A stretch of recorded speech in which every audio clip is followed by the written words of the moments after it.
dankie dat jy ingeskakel bly. Ek het genoem, ek gesels met professor Karen Esler vandag. En behalwe vir haar professionele hoedanigheid by die universiteit, doen sy ook iets besonders met haar eie groentetuin. Prof, welcome to Grootplaas once again. It's a great pleasure to be here. So, I must say, the moment I saw your art that actually comes from your vegetable garden, I fell in love with it. And I phoned you and said, we have to talk about this. So the concept of the mandala, in Afrikaans we say mandalas, what exactly is that and how do you incorporate it with your vegetable garden? Yeah, okay, so mandalas are sort of originated around about the 4th century, and they are an Eastern tradition.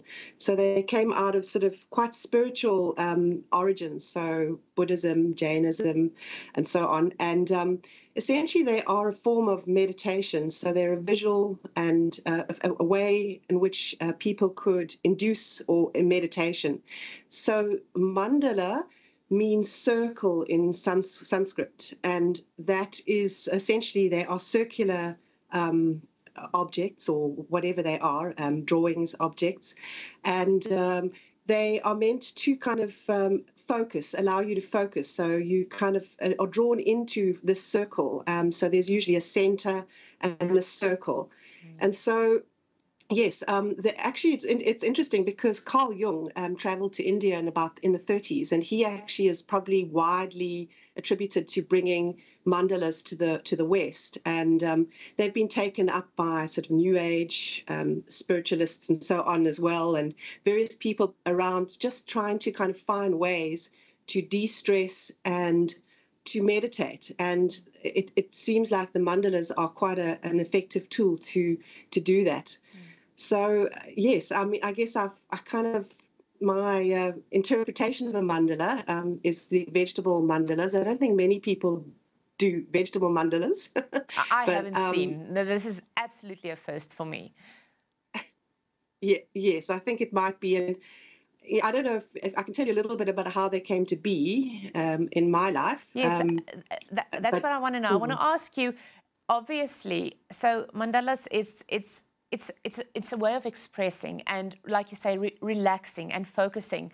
And we know, like, especially when it comes to the adult coloring books, a lot of the shapes are, that's what you color in. So you took inspiration from your vegetable garden, which is, it's just beautiful. How did that come to be? Yeah, so it's a kind of an interesting thing. It's quite a personal story in that sort of around 2015, I lost my mother, and it was a very hard loss, and I was grieving. And I figured out very rapidly that to kind of make myself feel better, focusing on small, beautiful things seemed to help. And so when you have a vegetable garden, my husband and I have been gardening for 10 years plus. And, that's a sort of a lifestyle decision. But, the beauty of the vegetables just struck me. And so I was finding myself spending more time in the garden, just looking at the beauty, and it helped calm me. And so, a Buddhist friend of mine actually suggested that, maybe I should try. I was taking photographs of them, but not creating mandalas out of them. And he said, try mandalas. And so I did. And that's the consequence.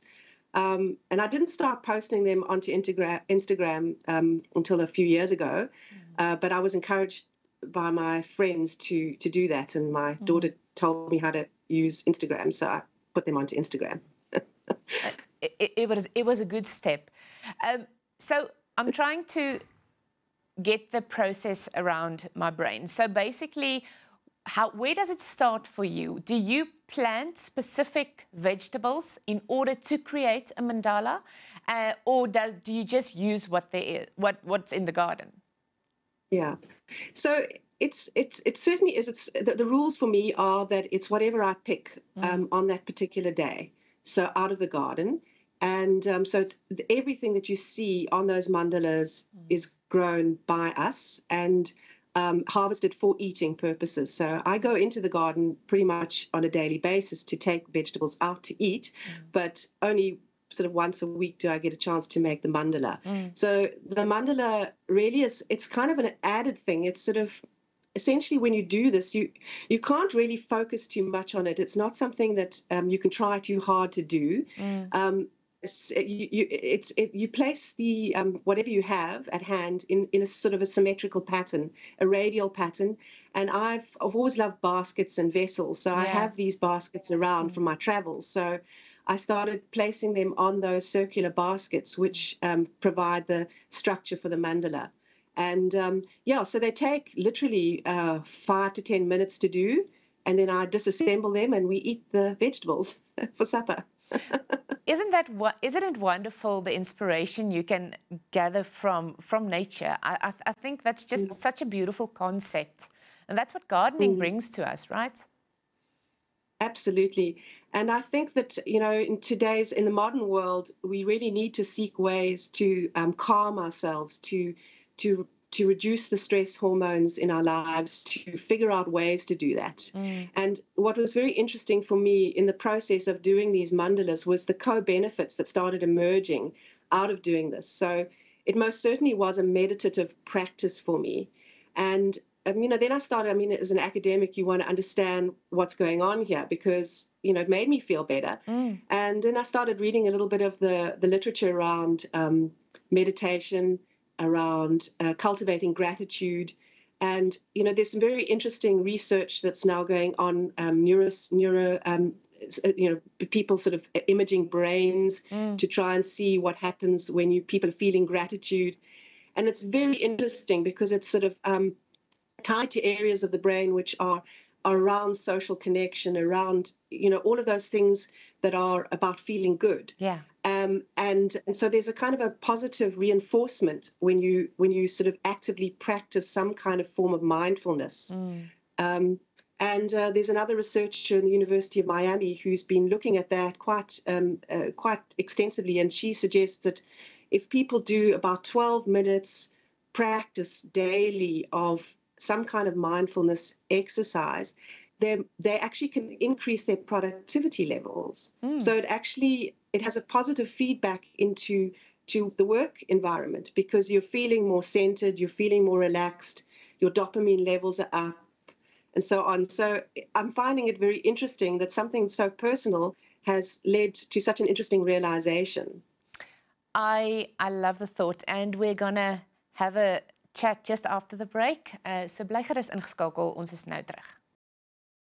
Ek gesels met professor Karen Esler van die Universiteit van Stellenbosch en ons praat bietjie oor die voordele wat iets soos 'n groentetuin in jou lewe kan bring. Ja, dit gee vir jou kos, maar dit kan ook kos vir jou siel wees.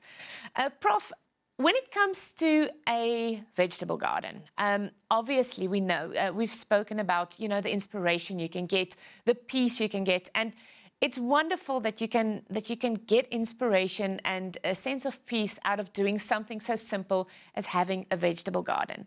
So let's focus on the vegetable garden. Give me some tips on where do people begin?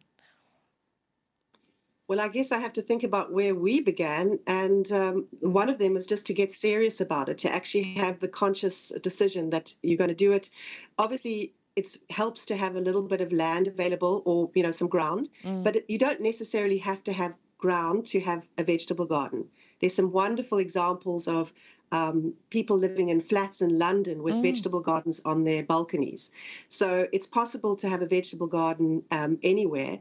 And the main thing is to actually have soil, and good soil. So, this is where there's a sort of the lovely sort of circularity of it, because any sort of organic matter that is produced in your kitchen can go into creating a compost heap, and that compost heap then enriches the soil and so on. So, over the 10 plus years that my husband and I have been gardening in our little patch of soil, we've seen the soil increase in its productivity, in its health.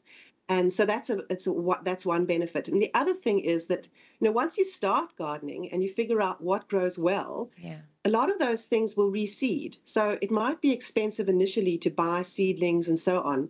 But we're finding at the moment that, certainly now when the rains have come, that we're having seedlings of all sorts of species just cropping up in the garden. So, it can start to self-regenerate if the soil is healthy, and if you have the other obviously limiting factor is water, and so you become a lot more conscious about those resources. And we sort of limped along with our garden through the drought in Cape Town, and we figured out a whole lot of savings, ways to save water to be able to actually still keep part of our garden going.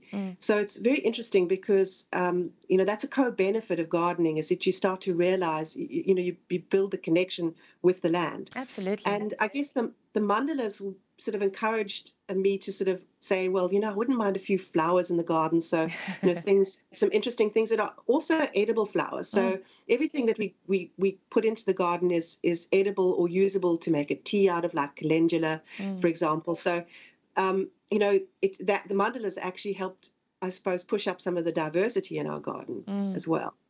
So, I'd say nurturing soil is a good one, and just having a little bit of sort of some patch where you can place pots or, put vegetable gardens in place.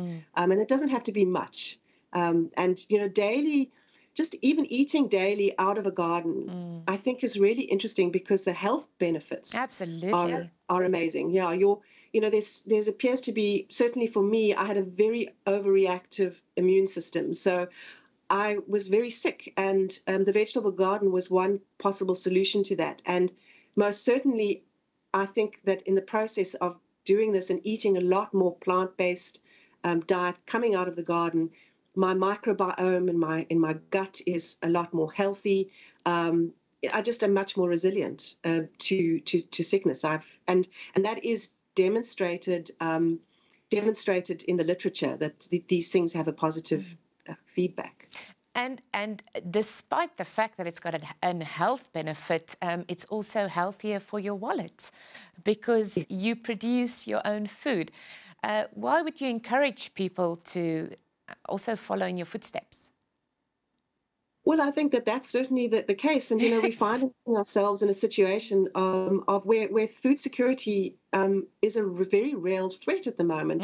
There's a serious challenge with, food supplies globally. And I think that this means that, one way of building resilience to be able to cope through these situations is to try and find ways to actually supplement one's diet, through homegrown food. And certainly, I think we've got to the extent in our own household that between our chickens and the garden, that we really are saving money. So we're actually are able to ride this current sort of financial crunch a little easier because of the garden. Well, Prof, you've definitely inspired me. I must say having a big, healthy vegetable garden at home is one of my life goals. So thank you for the inspiration, and thank you just for the beauty that you're creating with your mandalas. I really appreciate your time. It's a great pleasure. Dankie dat jy ingeskakel het. Ek hoop jy kon 'n bietjie inspirasie tap uit die mooi wat ons uit die natuur kan kry. Mag jy 'n wonderlike dag verder hê. Ek sien jou môre weer. Totsiens.